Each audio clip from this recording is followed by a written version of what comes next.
Et en menant les combats de sa vie, il a appris à dépasser, à prendre à bras le corps la violence, mais pour dépasser ensuite l'idée de violence pour se battre. Et en ça, il incarne le guerrier pacifique. Le guerrier pacifique, c'est-à-dire celui qui se bat pour la paix. Et je pense qu'on a besoin, chacun à notre niveau, d'être des guerriers pacifiques. Ni tomber dans la violence, ni fuir les conflits et les combats.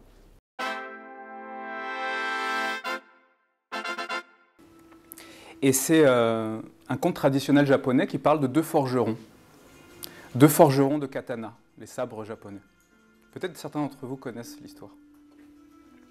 Et il met en scène deux forgerons qui sont à la fois historiques et à la fois mythiques dans l'histoire du Japon. C'est Masamune et Muramasa. Masamune est un forgeron très connu, le meilleur forgeron de sabre du Japon, et il a un disciple. Son disciple est excellent lui aussi. Et son disciple décide de défier son maître un jour. Il lui dit, alors faisons le meilleur katana chacun et comparons-le. Comme ça on saura enfin qui est le meilleur forgeron de tout le Japon, de tout l'Empire. Très bien. Masamune accepte le défi, il relève le défi, et les deux forgerons se mettent à travailler. Vous savez, être forgeron de katana, c'est quelque chose de sacré, c'est quelque chose de magique au Japon médiéval. Et donc, ils sont dans leur atelier, ils forgent, et ils tapent, et ils mettent le métal au feu, et ils frappent. Et on dit qu'ils étaient tellement concentrés que même les esprits de la nature, ceux de la forêt, ceux de la montagne, ceux des rivières qui passaient, voulaient aller dans l'atelier, essayer de regarder ce qu'ils étaient en train de faire. Et enfin, le jour arrive, tous les deux sont prêts, ils ont forgé leur plus belle épée, leur plus beau sabre, et l'épreuve pour les départager est faite par un moine. Et ils se retrouvent à côté d'une rivière. Et l'épreuve consiste simplement à planter l'épée dans le courant de la rivière, avec le tranchant vers l'amont. Donc c'est Muramasa, le plus jeune, qui commence. Il plante son épée. Son épée, elle est sombre, elle a une couleur sombre. Elle est froide. Et c'est pour ça qu'il l'a appelée la lame des 10 000 hivers. Il la plante dans l'eau. Et comme on était en automne, toutes les feuilles qui flottent sur le courant et qui passent, à peine frôlent-elles la lame, qu'elle se coupe en deux. Et ça arrive plusieurs fois.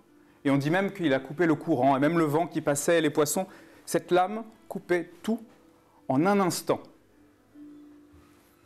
Il retire la lame, il est plutôt fier de lui. Et Masamune s'avance, il plante lui aussi la lame. Sa lame à lui était plutôt claire, plutôt chaleureuse, elle émanait plutôt une aura bienveillante. Et elle était tendre pour celui qui la prenait. Et c'est pour ça qu'il a appelé sa lame la lame aux tendres mains. Donc quand il plante sa lame dans le courant, et qu'on voit les feuilles mortes flotter et s'approcher, les feuilles évitent la lame. Sa lame ne coupe rien. L'eau passe autour, le vent passe autour, et ne coupe rien. Il enlève sa lame. Il est plutôt content, lui aussi. Et le moine se prononce et il dit « La lame de Muramasa est terrifiante. Il n'y a pas plus tranchante qu'elle, mais elle est cruelle et elle tranche tout sur son passage. La lame de Masamune est miséricordieuse. Elle, je pense que c'est la lame la plus forte de tout le Japon. » Et donc cette histoire, je voulais vous la partager. On peut couper la musique maintenant. Puisque ça révèle l'état d'esprit, l'esprit des arts martiaux, tel que je voudrais vous le partager ce soir, et tel qu'il me semble Morihei Ueshiba l'a enseigné. Son parcours de vie, son parcours martial, son sentier, l'a mené de la guerre à la paix, d'un artiste martial puissant à celui qui va se battre pour donner la vie, pour protéger la vie, pour entretenir la vie. Et c'est ça le parcours philosophique que je vais essayer de transmettre ce soir.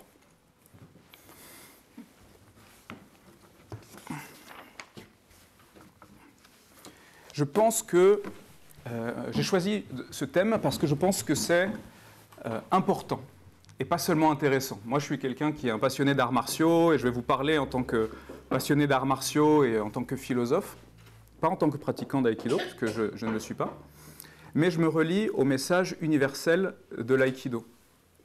Parce que je pense que de nos jours, c'est important, puisqu'on vit dans un monde qui est violent. Alors bien évidemment, on est tous au courant des guerres, de l'instabilité géopolitique forte que nous sommes en train de vivre aujourd'hui même. Mais il n'y a pas que ça. Il y a aussi la violence dans la société, la violence physique, la violence psychologique aussi. On est dans un monde dans lequel l'harmonie, la quête d'harmonie intérieure n'est pas le paradigme dominant. C'est le moins qu'on puisse dire. Et donc face à ça, je pense que les arts martiaux, ils ont quelque chose à apporter. Et je voudrais que ce soit cet axe-là, celui qu'on puisse partager ce soir, à travers mon exposé, mais aussi à travers l'échange qu'on pourra avoir après, puisque on va parler j'ai l'honneur et j'ai la joie de parler de la vie de ce grand homme, qui justement est l'archétype de ce voyage-là des arts martiaux, de ce sentier des arts martiaux. Et je pense qu'aujourd'hui, on a besoin d'avoir des modèles qui nous parlent de ça. Alors, je ne sais pas jusqu'à quel point vous connaissez ou pas déjà le personnage, mais moi, ce qui me marque de lui, c'est qu'il n'est pas, même si c'est un vieil asiatique barbu, sage, il n'est pas un homme qui fuit, qui s'est réfugié dans une retraite spirituelle en haut d'une montagne enneigée. Ce n'est pas ça sa vie. Sa vie, c'était une vie de combat, d'engagement social, spirituel, d'engagement dans sa vie martiale. C'était un homme qui a mené les combats de sa vie. Et en menant les combats de sa vie, il a appris à dépasser, à prendre à bras le corps la violence, mais pour dépasser ensuite l'idée de violence pour se battre. Et en ça, il incarne ce que j'appelle, ou ce que d'autres ont appelé aussi, le guerrier pacifique. Le guerrier pacifique, c'est-à-dire celui qui se bat pour la paix. Et je pense qu'on a besoin, chacun à notre niveau, d'être des guerriers pacifiques. Puisque dans l'enseignement d'Ueshiba, et je vais le détailler, on a besoin chacun d'exprimer notre pouvoir d'être, notre pouvoir de l'être, c'est-à-dire le pouvoir qui vient de notre intériorité. Et on a besoin nous-mêmes de se battre pour cheminer sur notre sentier de vie et de nous battre nous aussi pour la paix, parce que sinon on n'aura pas un monde qui vit en paix. Et on restera dans un monde en guerre, dans la violence. Donc il faut ni tomber dans la violence, ni fuir les conflits et les combats. C'est un peu ça un des enseignements, en tout cas, de celui qu'on a ensuite appelé O-sensei, c'est-à-dire le grand maître.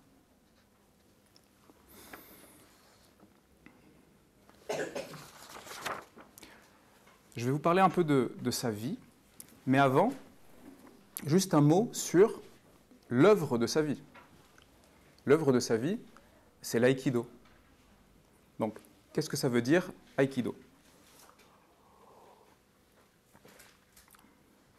Je vais revenir dessus, mais aïkido, aiki, ça veut dire l'harmonisation de l'énergie.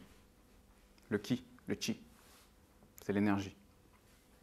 Donc, l'harmonisation de l'énergie, aiki, et do, c'est un idéogramme qui veut dire le sentier, la voie avec un grand V, V-O-I-E, c'est-à-dire le chemin de vie qui mène à la sagesse. Et je commence par cet idéogramme-là, le do, la voie, parce qu'en fait, c'est l'idéogramme qu'on retrouve dans tous les arts martiaux. Le judo, le karaté-do, l'aïkido, le kendo, le dojo. Le dojo, c'est le lieu où on pratique la voie. C'est le lieu où on s'entraîne, c'est le lieu où on évolue, c'est le lieu où on progresse. C'est le lieu où on avance sur notre sentier de vie. Et donc c'est pour ça que des dojos, ce n'est pas que pour les arts martiaux. Pour le zen, on appelle ça un dojo aussi. Donc, ce que je veux dire, c'est que mon propos de ce soir, ce n'est pas juste l'aïkido, c'est que c'est le do. C'est le fait que cet homme-là, il a développé son chemin et qui nous invite, nous, à développer notre voie d'expression de notre pouvoir, c'est-à-dire le pouvoir de notre être, de qui nous sommes réellement. C'est ça qu'il est en train d'exprimer. Quelle que soit sa forme. Dans la philosophie orientale, c'est comme une roue. Et le do, le chemin, elle mène de la périphérie au centre. Il y a une infinité de rayons pour cette roue qui mène de la périphérie au centre. Le judo, l'art du thé, enfin, tous les arts, toutes les disciplines peuvent mener au centre qui est la sagesse. Mais c'est pareil pour nous. Nous, chacun de nous, on a un rayon. On est à notre périphérie et chacun de notre voie, de notre chemin de vie, peuvent nous mener à notre centre.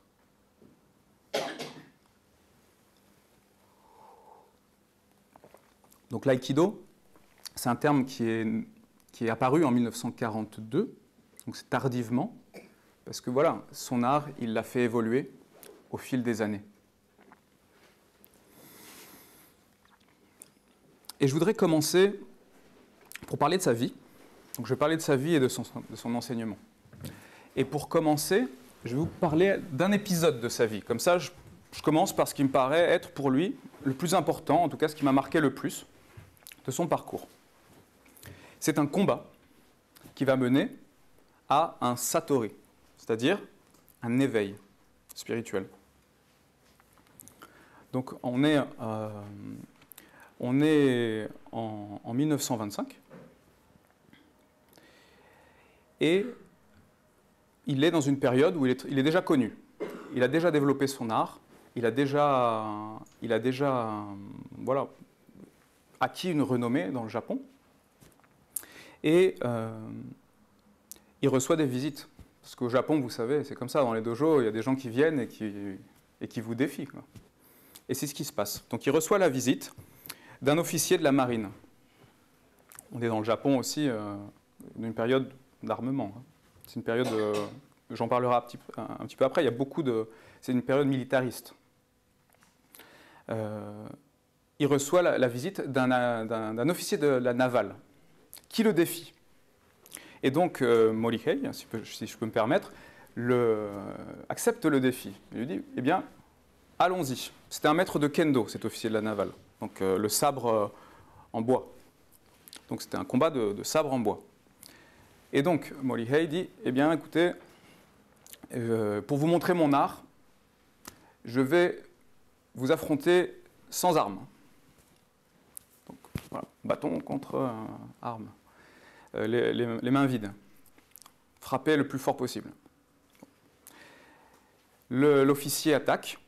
Donc, il se mesure, il voit une ouverture, il attaque, et l'art de l'aïkido consiste justement à éviter les attaques, à ne pas se laisser avoir par l'agressivité de son adversaire. Ueshiba, il a écrit des poèmes, hein. Et à un moment, il écrit quelques vers qui parlent de ça, et qui dit ça. « Me croyant devant lui, l'ennemi lève son sabre et frappe. Mais à cet instant, je me tiens déjà derrière lui. » C'est ça qui se passe. Donc l'officier, il rate son coup, il se reprend, il se récupère, il se rapproche, il fait attention, il réessaye, même chose. Il s'énerve, et donc c'est toujours Ueshiba qui raconte un peu. Il voyait l'agressivité dans les yeux de l'officier, puisqu'il commence à s'énerver, il commence à avoir honte. Il attaque avec toute sa force, avec toute son agressivité, il veut tuer, il veut le toucher, mais il n'y arrive pas. Et ce combat-là continue jusqu'à ce que l'officier soit exténué et qu'il abandonne.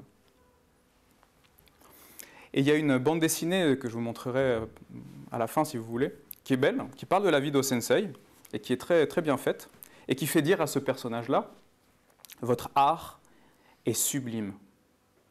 mais ce n'est plus un budo. Budo, ça veut dire l'art de la guerre. Votre art est sublime, mais ce n'est plus un art martial. Et d'une certaine manière, c'est vrai. Et toujours dans cette bande dessinée, l'auteur fait en sorte que ce personnage de l'officier, il incarne l'esprit de la guerre, l'esprit de l'affrontement, l'esprit de la domination, de ceux qui veulent vaincre à tout prix.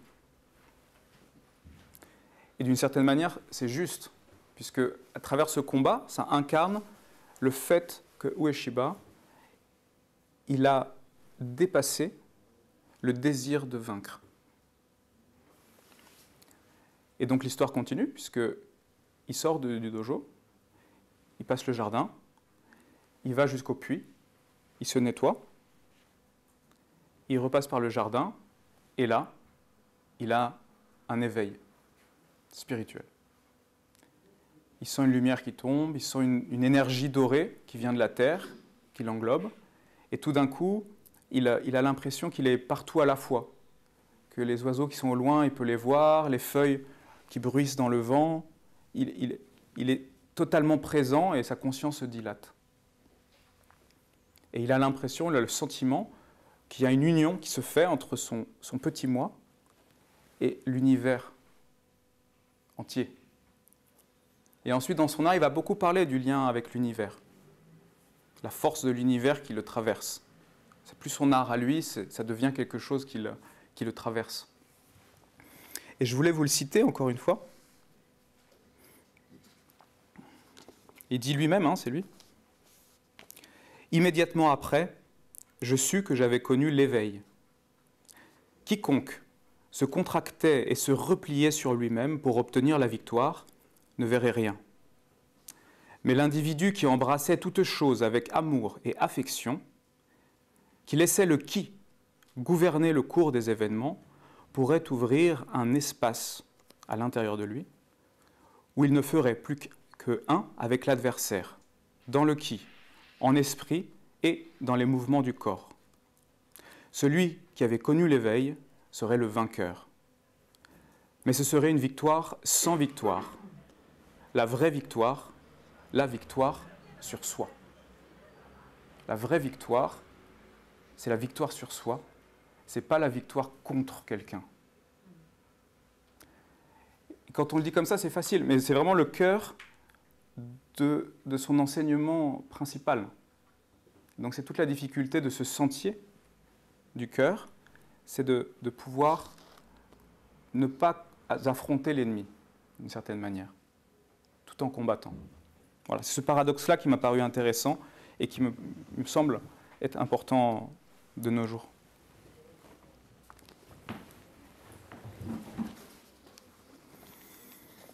Alors, parlons un peu de lui. Je vais retracer sa vie, mais j'ai décidé de le faire sous 3 axes, parce qu'en fait, il a une vie qui est super riche. Il a fait vraiment beaucoup de choses. Il y en a certains qui connaissent un petit peu sa vie dans la salle? Non? Ok. Donc j'en parle. Il a fait beaucoup de choses. Et donc je me suis rendu compte que si je faisais un peu en linéaire, on se perdait dans sa vie. Il y a trop de choses. Donc je vais donner 3 axes, comme ça donne du sens. C'est moi qui ai fait ça. Déjà pour comprendre, il est né donc à Tanabe, un village, en 1883. Donc on est un petit peu avant le 19e siècle, les guerres, etc. Sur l'île principale du Japon, famille plutôt aisée, père, famille humble, on va dire, mais quand même qui a eu un rôle dans le conseil municipal de son village, etc. Donc quelqu'un quand même actif. Et sa mère, plutôt famille noble, donc c'est un mélange. Donc il a quand même eu une bonne éducation. Et dans sa vie, donc, il s'est marié, il a eu 5 enfants. Si je commence, je vais donner 3 axes. Je commence par sa vie de combattant. C'était un garçon frêle et plutôt faible. Plutôt tendance à tomber malade, quoi. Son père il voulait le booster, donc il lui a dit fais du sport, il a fait du sumo, il a fait du judo dans sa vie, donc il aura fait du sumo, du jujutsu, du judo, du kendo, il a fait plein de choses. Il a pris goût au fait de faire des arts martiaux. Quand il était petit, il a vu son père un peu se faire taper par des gens qui étaient entrés la nuit. Donc apparemment, ça l'a marqué, il voulait devenir fort. Donc il y a eu quand même une période de sa vie, une longue période, toute sa jeunesse, dans laquelle il voulait ne pas être faible. Ce qui s'est passé, puisqu'il est devenu un gars qui est petit, hein, petit de taille, il n'était pas hyper impressionnant. Je crois qu'il faisait 1,55 m max, mais costaud quand même. Donc, beaucoup d'arts martiaux. En 1903, quand il a 20 ans, il veut aller à l'armée. Apparemment, il y a un épisode où on lui dit bah, « Non, tu es trop petit, donc tu vas pouvoir faire que de la logistique. » Alors lui, il voulait se battre. Lui, il était là par patriotisme, il voulait participer, quoi. Donc apparemment, il retourne dans son village, il court dans la montagne, il s'accroche aux arbres, il fait ça en quelques mois. Il réessaye et ça marche. Bon, je ne sais pas si c'est ces exercices qui ont fait que ça marche, mais quand même, il s'est fait accepter. Il est entré dans l'armée. Il a fait 4 ans dans l'armée. Il est sorti, il était sergent, donc il était déjà un sous-officier. Très engagé. Dans l'armée, il était quelqu'un qui était à fond. Donc ça, c'est quelque chose qu'on va retrouver tout du long, quoi. L'engagement. Et il se bat.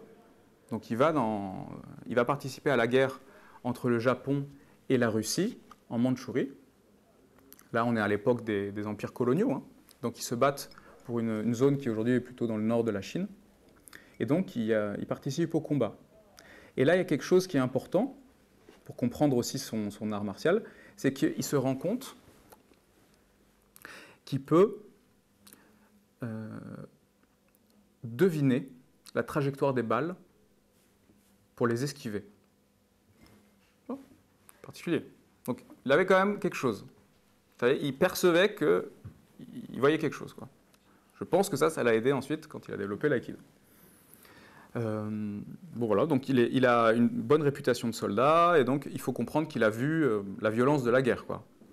Il a appris à se battre avec fusil baïonnette, c'était des choses quand même, c'était pas l'aïkido tout doux, quoi. C'est-à-dire, il sait ce que c'est la violence et la mort. Après la guerre, donc il cherche un peu son chemin, il ne savait pas trop quoi faire, il continue beaucoup à voyager, à s'entraîner dans les arts martiaux. Et à un moment donné, il est dans le nord du Japon. Je vous parlerai à un moment donné, puisqu'il va créer un village, il va faire de l'agriculture, et il rencontre à ce moment-là son maître. Il s'appelle Takeda, Sokaku Takeda, descendant d'une famille de samouraïs qui pratique un art qui s'appelle le Daito-ryo Jujutsu. Et quand ils se voient, ils accrochent bien, et lui demandent de rester dans son village qu'il avait créé, que Ueshiba avait créé. Et il reste. Et pendant plusieurs années, il va suivre tous les jours comme ça son enseignement, en même temps qu'il continuait son œuvre dans ce village-là, c'est-à-dire gérer le village agricole. Et ça, c'est son maître principal et qu'il va suivre pendant assez longtemps. Un autre épisode martial, là je fais un petit... vous avez vu, hein, je change un petit peu d'époque, mais c'est juste pour qu'on se rende compte de son expérience martiale. Il va avec son maître spirituel, à ce moment-là c'est encore un autre, qui s'appelle Deguchi, en Mandchourie. Il y retourne pour un autre projet. Là c'était un projet pour essayer de faire des contacts, pour essayer de créer une espèce de fraternité entre des religions, entre des groupes religieux. Mais pareil, il tombe dans un moment où c'est très chaud, politiquement c'est très compliqué. Et donc, il est obligé de se battre, il est obligé de défendre son maître, il est sur le point de se faire fusiller, il est sauvé par le consul du Japon, bon, il se passe tout un truc, mais une fois encore, il va se mettre dans un endroit où il est obligé de se battre, quoi. De retour au Japon, sa notoriété grandit, donc c'est quelqu'un qui va ouvrir un dojo, il aura beaucoup de disciples, beaucoup d'élèves, et en 1927, à cette période-là, il est au top de sa renommée. Il donne des cours à l'armée, il donne des cours à la police, il a beaucoup de contacts dans le milieu militaire, il est quelqu'un de connu, quoi. Et là, on en arrive plus ou moins au milieu de sa vie. Un autre axe de sa vie, c'est la vie spirituelle. Puisque quand il était jeune, il a eu une éducation religieuse. Il a étudié avec un moine bouddhiste. Il avait une appétence pour ça. Les prières, les rituels de purification, c'est quelque chose qui va marquer aussi son voyage initiatique, on va dire, sa vie.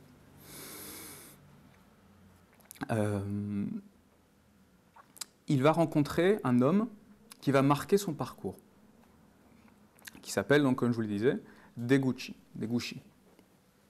qui est le leader d'un mouvement religieux qui s'appelle Omoto, qui est un groupe religieux de l'époque qui vise à faire, d'une certaine manière, renaître le shintoïsme, qui s'inspire beaucoup du Shinto, c'est-à-dire la religion traditionnelle du Japon. Donc il va beaucoup s'investir dans cette collectivité-là. Il va être un des cadres, il va être très impliqué dedans. C'est comme ça qu'il va suivre son maître pour aller en Mandchourie, pour se battre. Et il va beaucoup enseigner à cette période-là dans le dojo. C'est à cette période-là qu'il a le Satori que je vous ai raconté tout à l'heure. Et c'est cet axe spirituel-là qui va beaucoup le guider. C'est le shintoïsme. Et le troisième axe, c'est le fait qu'il était engagé dans la société. Et c'est ça que je voulais vous dire aussi. Il n'est pas juste un monsieur du dojo, c'est quelqu'un qui a eu des combats militants, quoi. On pourrait dire qu'il était un activiste à un moment donné, dans sa jeunesse surtout. À 18 ans, il se bat contre un traité qui réduisait les droits des pêcheurs. Donc il fait ses barricades, il se met dans un groupe, il ne dort pas, il est à fond dedans. Même chose quelques années plus tard, je crois qu'il a 25 ans à ce moment-là.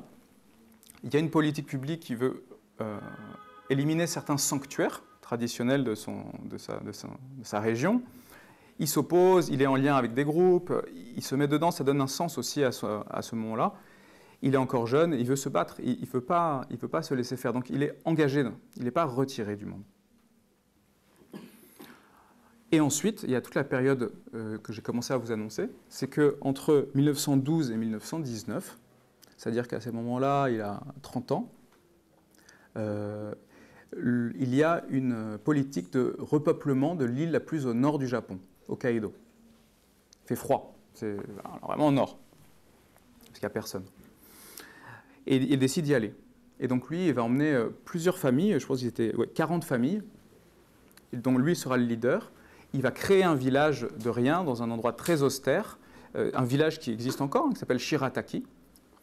Et donc, il va être la force, le moteur pour faire de ce village un village qui va exister et qui va quand même perdurer, qui va avoir une certaine richesse. Au début, c'est très difficile, les récoltes sont mauvaises, il fait froid, à un moment donné, il y a un incendie qui brûle tout, il y a des bandits sur les chemins, donc c'est un environnement qui est rude. Il est en train d'ouvrir une frontière. Et lui-même, il dira que la magie de ce moment-là, c'était de créer quelque chose à partir de rien. Il voulait créer quelque chose à partir de rien. Et l'aïkido aussi, c'est pas à partir de rien, mais l'aïkido, il a voulu créer quelque chose. Et déjà, ces épisodes-là de sa vie nous donnent déjà des pistes pour comprendre, d'une certaine manière, comment on utilise le chi, le ki, c'est-à-dire l'énergie. Il faut être engagé dans nos actions, pleinement présent, sans compter. Et lui, ce qu'il a réussi à faire, et ces épisodes-là qui sont plutôt d'un registre citoyen, social, politique, ils sont importants pour moi puisque je voudrais qu'on ne soit pas juste en train de se poser la question si on fait ou pas de l'aïkido. Ce qui est important, c'est qu'on puisse exprimer une énergie créatrice. Et ça, on peut le faire à différents niveaux. Et lui, il l'a fait à différents niveaux. Et je trouve que ça, c'est très inspirateur.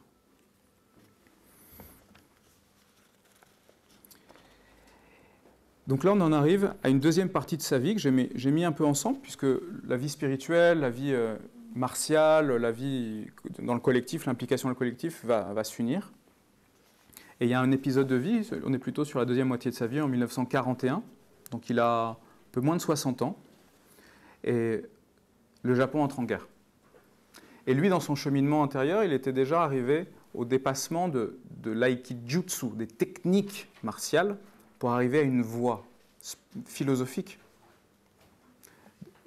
Et donc la voie philosophique le mène au pacifisme. Et tout ça arrive en même temps, puisque le Japon se militarise de plus en plus. Lui, il se détache, il s'éloigne de plus en plus de la sphère militaire. Et la guerre arrive, et lui se retire. Il va s'éloigner de la ville. Il va être en désaccord avec les autorités, alors que lui, jusqu'à présent, était quand même proche. il était dans les milieux de pouvoir. Il était proche des milieux de pouvoir. Et tout ça, ça va être important pour lui. Il est relié à la jeunesse de son pays, il est relié à l'âme de son pays, puisque après la guerre, voilà, on sait ce qui s'est passé pendant la guerre. 1945, c'est l'année terrible. Hein. Après des années d'ultranationalisme au Japon, ils ont perdu la guerre, ils subissent une force d'invasion. Hein. Les Américains sont présents, c'est eux qui dirigent le pays. Et la jeunesse a plus de repères, quoi. Et donc lui, il décide de continuer ce chemin de l'aïkido comme voie éducative, comme voie qui vise à donner une structure intérieure aux pratiquants. Et donc, il va vouloir offrir l'aïkido à son pays, justement comme une piste de formation pour sa jeunesse, pour une jeunesse qui ne va pas bien, quoi, dans son pays. Voilà, j'essayais d'être plus ou moins rapide, mais c'est comme ça ensuite qu'il va continuer, puisque les Américains vont considérer rapidement que l'aïkido n'est pas un art martial. Ils avaient interdit les arts martiaux. Hein. Ils vont autoriser l'aïkido, parce que c'est un art de la paix, et c'est comme ça qu'ils le présentent. C'est à ce moment-là aussi, plus ou moins, que l'aïkido devient l'aïkido, et non plus l'aïkibudo, non plus un art de guerre, mais un art de paix. Et qu'il va développer son art, qu'il va ouvrir des dojos, qu'il va pratiquer, qu'il va voyager après la guerre pour diffuser son art. Et là, c'est l'histoire de l'aïkido qui n'est pas mon propos, mais les choses vont se développer. Lui, il meurt le 26 avril 1969. Ça veut dire que ça fait presque 55 ans jour pour jour. On n'a pas fait exprès, mais c'est comme ça. Demain, ça fera 55 ans d'un cancer. Et donc, voilà, de ce qu'on dit, c'était son dernier combat, d'une certaine manière, parce qu'il a vécu plusieurs années avec son cancer et que l'aïkido, il l'utilisait pour avoir une relation à sa maladie, pour vivre en harmonie avec sa maladie. Donc, ça donne encore un autre plan de compréhension sur comment on peut utiliser l'art de la guerre qui devient art de la paix, le guerrier pacifique.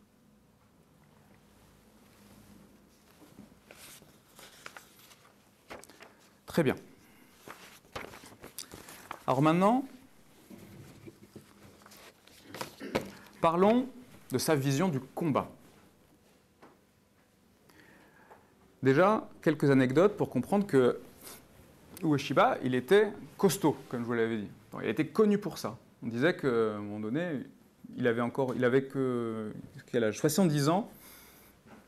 Il étirait son bras contre quelque chose de dur, là, il le bloquait sur un doigt, et puis les gens ils pouvaient s'asseoir là. 2 personnes pouvaient s'asseoir sur son bras comme ça. 70 ans.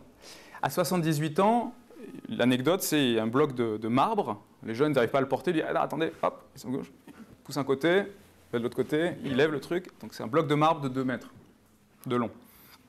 Donc il était impressionnant. Il a eu une vie où il était fort. Et cependant, il ne s'est pas appuyé sur cette force, puisque son chemin, comme je disais, c'est libéré de la force.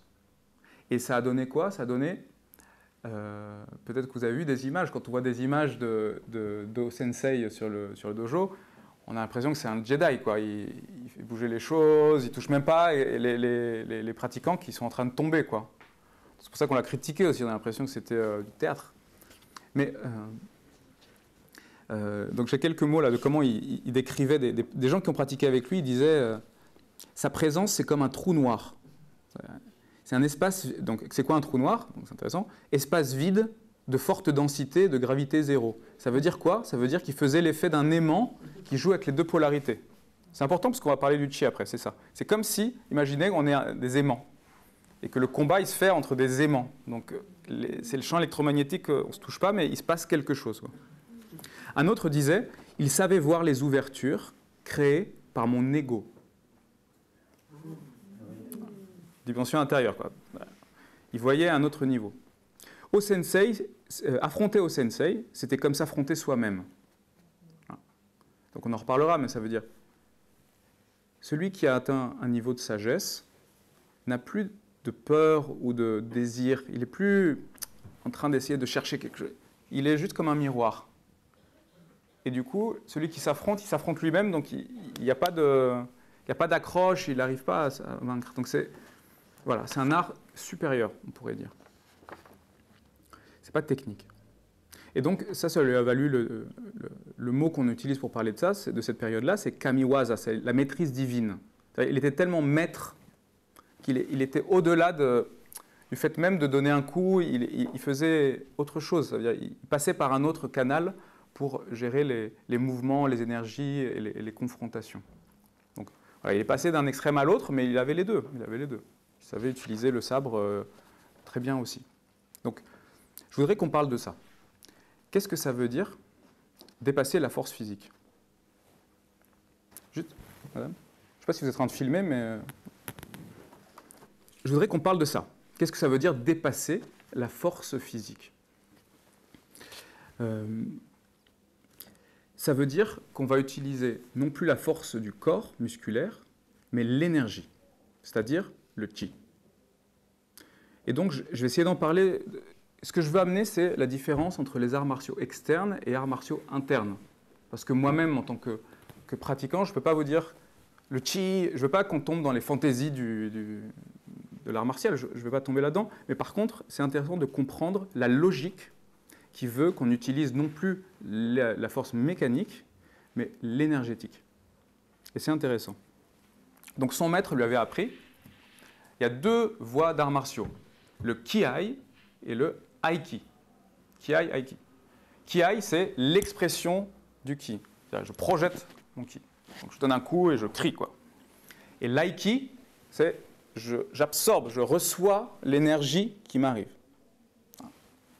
Et donc il lui a dit, toi, tu fais 1m50, tu vas faire l'Aiki. Ok. Donc il fait Aiki, il s'est dédié à l'Aiki, il était un maître en Aiki. Il a créé l'Aikido. Le Kiai, ça serait plutôt ce qu'on appelle les arts martiaux externes, qui ont extériorisé la force. Il travaille donc avec quelques critères dont je vais vous parler. D'abord, une réaction qui est proportionnelle à l'action. C'est une force physique, quoi. Ça veut dire que s'il y a un point qui vient comme ça, pour l'arrêter, il faut que je fasse la même quantité de force dans une direction opposée. Ça va ? Pouf. C'est la physique normale. Des forces équivalentes s'annulent. Deuxième principe, quand on se bat, la concentration de la force sur un point. Ça veut dire qu'on va essayer de mettre beaucoup de force sur un point. Quand on vise avec le point sur le plus de force possible, pas en large, en pointu, quoi. Donc ça fait mal, c'est normal. Troisième critère, l'équilibre flexible. Donc on est toujours en train de bouger, donc on cherche à avoir de bonnes assises. On n'est pas tendu non plus dans les arts martiaux externes, mais on cherche un mouvement qui soit à la fois équilibré et à la fois rapide. On cherche la vitesse. C'est les critères.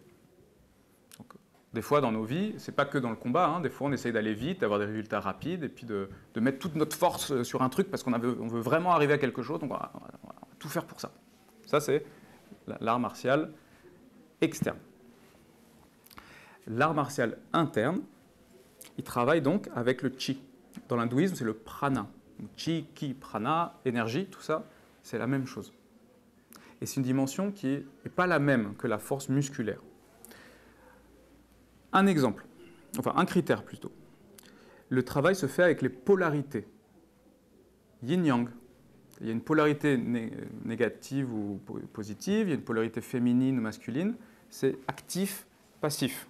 Il faut jouer avec les polarités. Et donc c'est ça l'électromagnétisme. C'est le fait qu'on se rend compte qu'il y a dans toute énergie, dans tout mouvement, il y a des polarités, et donc ça crée un rythme et un mouvement. Et donc on apprend à gérer nos situations en rythme, en sachant qu'il y a des mouvements, il y a des moments de dilatation et des moments de contraction. Il y a des moments d'union, des moments de division. Tout est rythmé. Un deuxième critère, c'est la fluidité. Donc c'est plus, quand je disais ça, en externe on travaille comme ça, en interne c'est comme si c'était des liquides, des fluides. Donc si on arrive à canaliser un liquide, s'il y a deux canaux qui vont ensemble, bon, ça va donner plus de force dans un même canal. Des tuyauteries, si on allume de l'eau de deux côtés, bon, ça va continuer de passer. Mais ce qui est important, c'est que les tuyaux ne soient pas bouchés. Donc ce qu'on va chercher, et je vais en reparler, c'est C'est la purification, c'est d'être pas trop rempli soi-même. Il faut qu'on soit plutôt vide pour laisser passer l'énergie.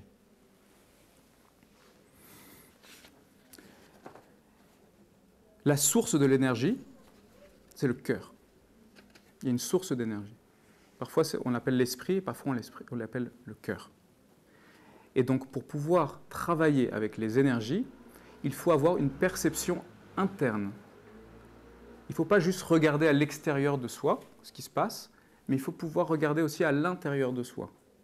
Il faut pouvoir fermer les yeux et s'observer de l'intérieur quand il m'arrive des choses, de pouvoir à la fois regarder ce qui m'arrive, mais à la fois quel effet ça fait à l'intérieur de moi. Parce que sinon, notre cœur, il va s'user, il va se salir, il va être affecté par les choses. Et alors que ce qu'on cherche pour travailler avec l'énergie, c'est d'avoir un cœur propre, pur. Ça veut dire qu'on doit avoir une hygiène de purification de notre cœur. Un des éléments, et ça c'est commun, ce que je vous dis est commun à beaucoup d'arts martiaux, je ne suis pas en train de parler de l'aïkido. L'eau d'un étang reflète le ciel. C'est ça l'idéal dans les arts martiaux. Quand on est agité à l'intérieur, quand l'eau est agitée par les vents, elle ne reflète pas le ciel. Et comme je disais, l'idéal de l'aïkido, du pratiquant, c'est d'être un miroir. Et donc ça veut dire qu'il faut être attentif à son propre cœur, qu'il soit calme, pour qu'il puisse refléter et laisser passer l'énergie. C'est ça les critères. Alors, si on veut aller encore plus dans le détail, enfin dans la compréhension des principes, il y a une phrase sur laquelle j'ai médité, puisque je trouvais que c'était beau, et il dit « Si mon ennemi attaque avec le feu, je dois recevoir son attaque avec le feu dans une main, je le contrôle avec l'eau dans mon autre main, et je le redirige. » Ça veut dire quoi? L'attaque du feu, c'est-à-dire on est en mode yang, on attaque. Donc ça veut dire qu'il faut recevoir avec du feu. C'est-à-dire on n'est pas en soumission, on n'est pas tout de suite en fuite. On reçoit quand même avec le feu. Il y a la vigueur de celui qui veut se battre. Mais on ne va pas aller en opposition, on va accueillir. Et ça, c'est l'eau. Donc on est en yin, on accueille et on redirige. Et il faut pouvoir jouer avec les deux. Mais c'est important d'avoir le feu aussi.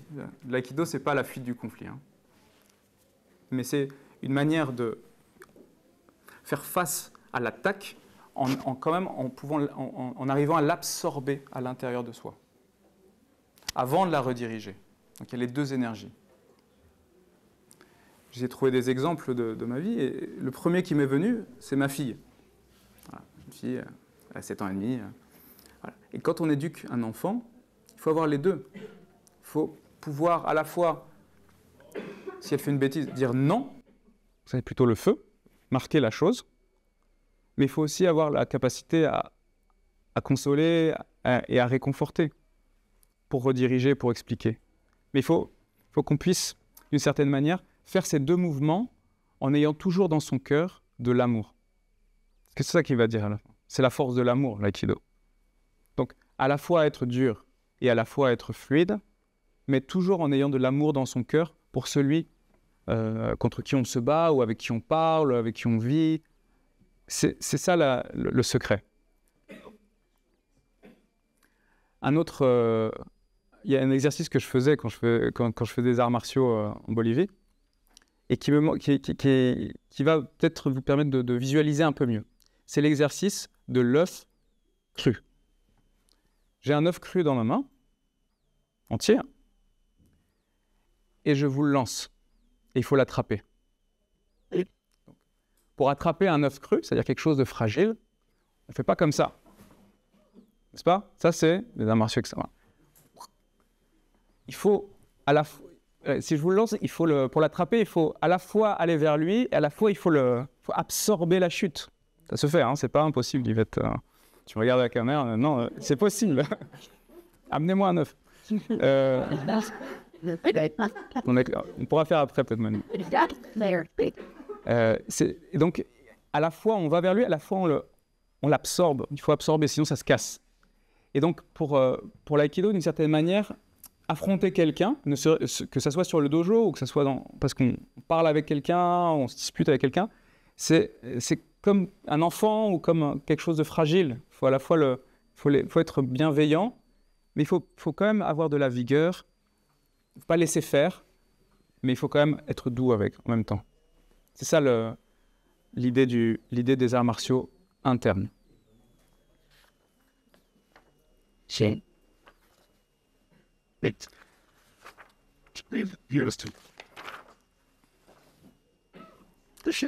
Une dernière partie, c'est que pour comprendre, donc là c'était vraiment sur le combat. Un élément, on pourra parler après. Et pour comprendre dans quoi tout cela va s'intégrer, je voudrais vous parler justement de la vision cosmique dans laquelle s'intègre l'aïkido. Et c'est beaucoup à voir avec le shintoïsme. Parce que ça va nous donner des pistes aussi pour comprendre cette idée de s'intégrer dans l'univers. Donc, comme je disais, Ueshiba, il a donc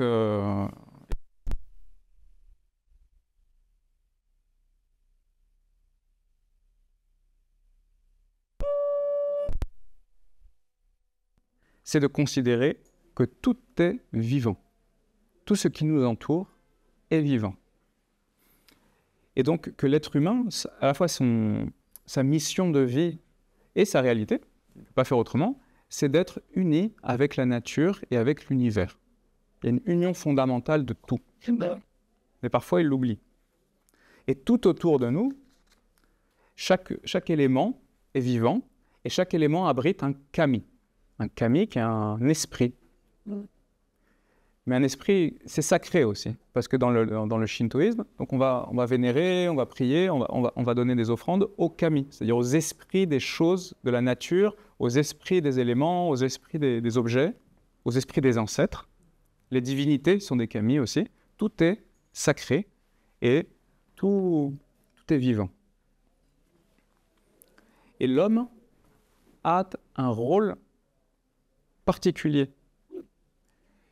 L'homme est le point d'équilibre entre la dimension du ciel et la dimension de la terre. J'avais dessiné mes petits cercles rigolos. Dans les visions traditionnelles, l'homme va être constitué de 3 mondes. Et là, on va le retrouver. Dans le symbolisme, c'est le ciel, le monde de ce qui est sacré, divin, les idées, la terre, ce qui est matériel, et l'homme, il a un devoir, une responsabilité, il a une mission qui est d'être le lien entre les deux. Et dans le shintoïsme, il y a une expression une image que j'ai beaucoup aimée, c'est que l'homme est le pont flottant entre le ciel et la terre. Il est le pont flottant entre le ciel et la terre. Et donc, voilà, c'est pour ça que c'est important, puisque le fait que lorsque l'homme se place entre les idées universelles et la présence concrète, l'attention aux détails, la présence sur le tatami, etc., lorsqu'il est aligné, alors il peut canaliser l'énergie, c'est-à-dire la force.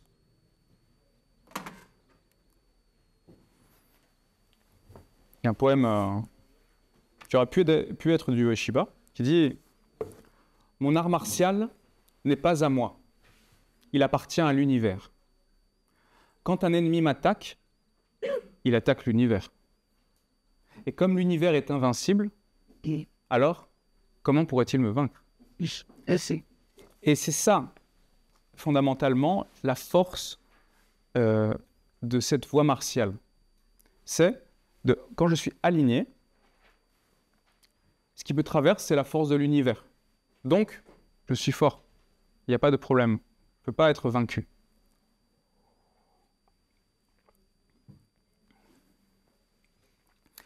Et comment on fait pour être aligné ? Un élément majeur du shintoïsme est que Ueshiba a gardé, et qui me paraît important pour nous aussi aujourd'hui, c'est l'importance de la purification. Donc j'en ai déjà parlé. Donc, comme il est en haut, il est en bas. Ça, c'est à la fois l'univers, hein, c'est le ciel, la terre et l'homme, donc qui est au milieu, mais c'est aussi l'être humain. Souvent, dans les arts martiaux internes, on va avoir 3 centres énergétiques, mais dans les visions traditionnelles, donc, la dimension supérieure de l'être humain, c'est son âme divine, c'est la dimension, voilà, le mental qui peut s'ouvrir aux idées, à l'univers, etc. Ce qui le relie à l'univers. Ça, c'est son corps, physique. Dans les arts martiaux, le hara, dont le hara est le centre, voilà, ça nous relie à la terre, on est enraciné. Et au centre, on a ce qu'on pourrait appeler le cœur.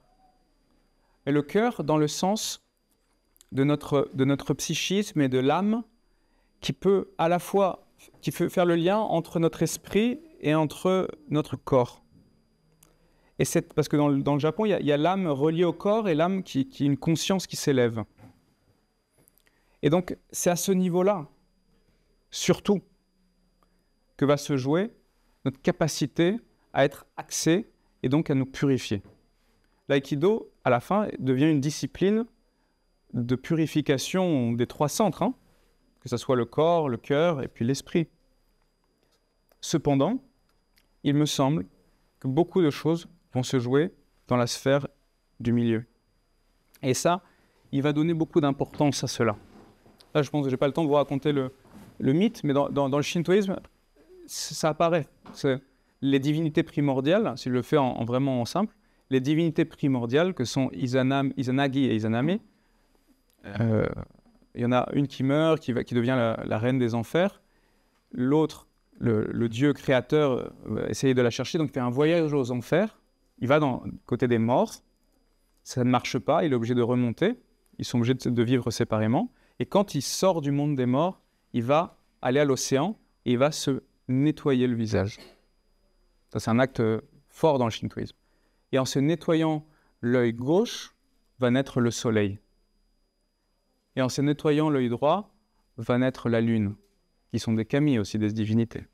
Et en se nettoyant le nez, va naître le dieu des tempêtes, Susanoo. Ça veut dire, ces dieux-là, qui eux-mêmes étaient sur le pont flottant entre le ciel et la terre, qui ont créé le monde, à un moment donné, ce dieu de la vie, après avoir traversé la mort, va créer tout ce qu'on connaît. Et c'est à ce moment-là que la vie et la mort vont commencer à entrer en mouvement. Mais il y a un acte fondateur, créateur et magique dans le fait de se purifier. Et donc notre cher O-sensei va garder ce rituel tous les jours de sa vie. Tous les jours de sa vie, il va se purifier.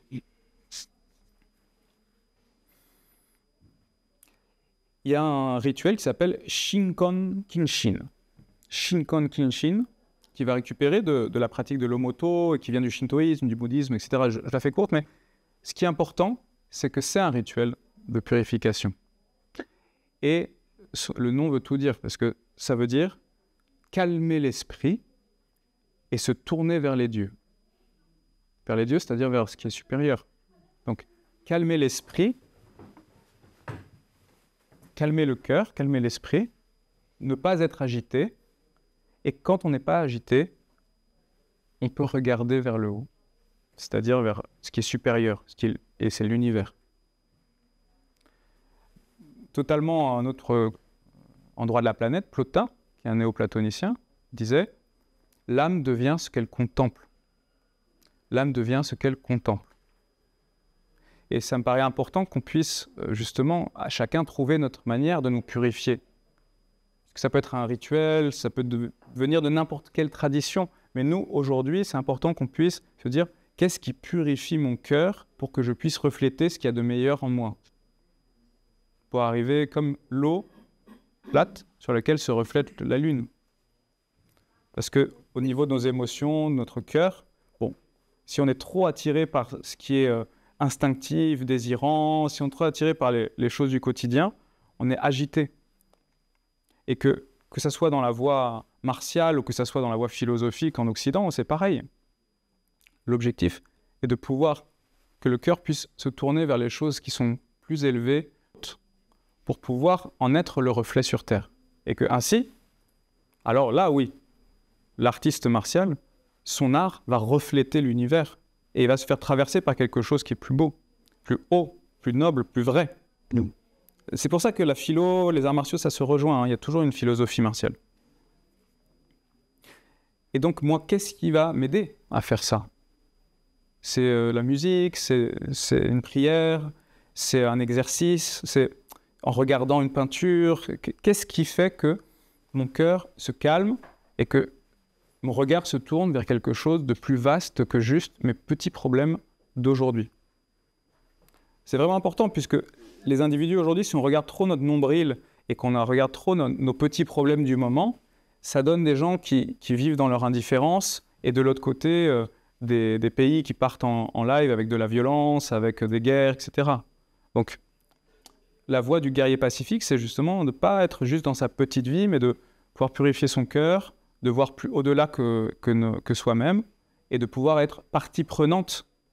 Puisque la dernière étape de mon parcours, de ce soir, de l'exposé, c'est que quand on a des individus qui font ce travail de purification, c'est-à-dire de régénération, eh ben, ça va donner une société dans laquelle il y aura moins de violence et plus de fraternité. C'est-à-dire, c'est pas juste pour soi-même qu'on le fait, c'est parce que c'est une contribution. Là, il a été engagé dans plusieurs collectifs.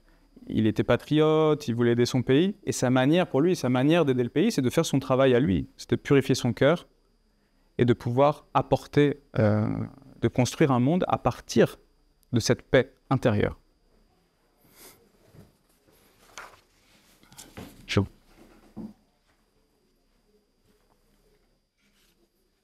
Il disait, je me lève à 4 heures, tous les matins. Je me purifie et je sors à l'extérieur pour accueillir le soleil. Je crée un lien entre moi et le cosmos grâce à l'aïki, harmonie de l'énergie. Et je communie avec toute chose. Je me sens transformé en l'univers lui-même. Je suis en parfaite harmonie avec le divin. Nous souhaitons sincèrement purifier notre esprit. Ceux qui possèdent du cœur savent entendre la voix de l'aïki. Ils ne cherchent pas à réformer les autres. Ils travaillent avant tout à se réformer eux-mêmes. Tel est l'aïkido. Tel est notre message. Tel est notre devoir individuel.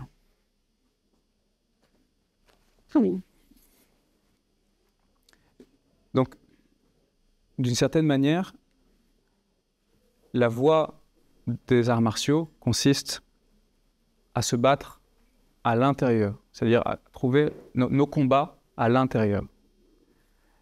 Il y a une philosophe que j'aime beaucoup, qui s'appelle Etty Hillesum, qui était une jeune femme pendant la Deuxième Guerre mondiale, hollandaise, juive, qui est morte dans les camps de concentration, et dont on a retrouvé son journal, et qui avait des phrases magnifiques, des pensées très belles.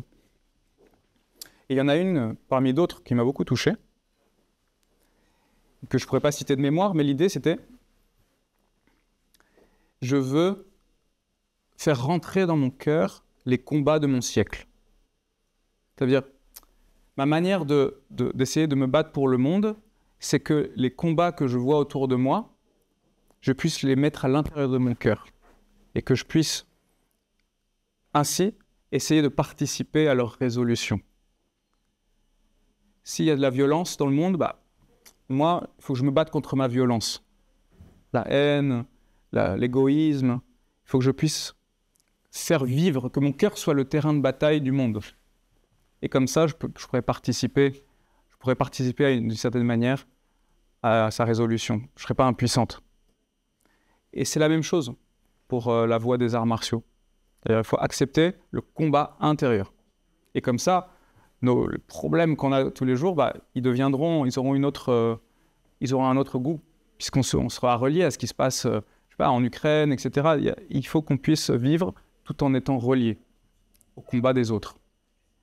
Puisque une des compréhensions les plus belles que j'ai, c'est que quand on chemine sur notre dos, notre voie, notre dharma, ça c'est dans l'hindouisme, eh bien, on se rapproche des autres. C'est aussi un des enseignements de Ueshiba. Quand on chemine sur sa propre voie, on se relie à l'univers. Et donc on est relié aux autres. Donc ce n'est pas un chemin où on s'éloigne et on est chacun dans son trip. C'est un chemin dans lequel on va se relier. Et je pense que Morihei Ueshiba était un homme très relié. C'était un exemple de quelqu'un qui s'est battu, qui a transmis, et j'espère qu'il pourra nous inspirer de faire de même avec nos vies. Et avant de finir cette partie, avant de passer aux questions, une citation qui m'avait marqué il y a de nombreuses années, et qui vient, il me semble, d'une sagesse orientale anonyme, qui parle de ce combat-là, et qui dit « Le chemin le plus long que l'être humain ait à parcourir au cours de sa vie mesure 30 cm. C'est celui qui va de sa tête à son cœur. » Pour finir ces notes sympathiques. Merci.